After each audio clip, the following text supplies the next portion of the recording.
Hello friend, welcome back. This is Sanjay Kumar, founder of SelectorsHub. A quick tutorial. I mean, uh, this is a really quick feature and very helpful sometimes. Those who are writing XPath and using double quotes in their XPath, they have some internal algorithm. Mostly, I have seen that Playwright is not supporting single quote; they support double quote in XPath. So that's where it is really helpful feature to save a lot more time for you guys. You need not to like manually.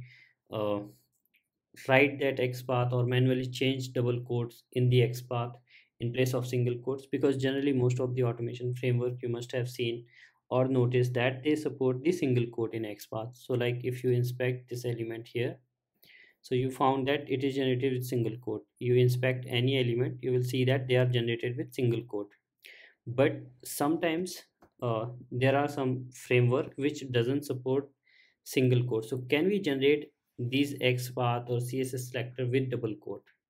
So yes, there's a button here on the right side. Click to generate selector with double quote. You have just click on this and you will notice that it is generating with double quotes now. So if you will inspect any element now, it will generate with double quotes. So you just have to now copy and paste the XPath or CSS selector in your automation script and you are going good to go. So this way you will see that it is generating with double quotes. Whenever you don't want with double quote, just click back on this and it will generate with single quote. So this is how you can generate the XPath and selectors with single quote or double quote as per your requirement. This is very helpful feature I have found, and so far people have given the feedback that Playwright users are using this feature a lot.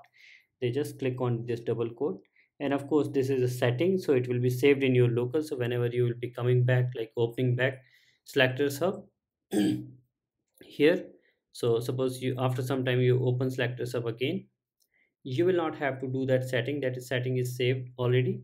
Next time you just start inspecting and you will find that it is working. So this is how it is really helpful, and you will save a lot of time for by this, and you will not have to do any manual effort. Thank you. Please let me know how useful this feature is. Have you ever used this feature or not? And if any feedback, feel free to let me know in the comment section. Please like, share, and let the world know about this incredible innovation. Also request you, if you are new here, please subscribe to the channel so you don't miss any upcoming updates or innovation from my end.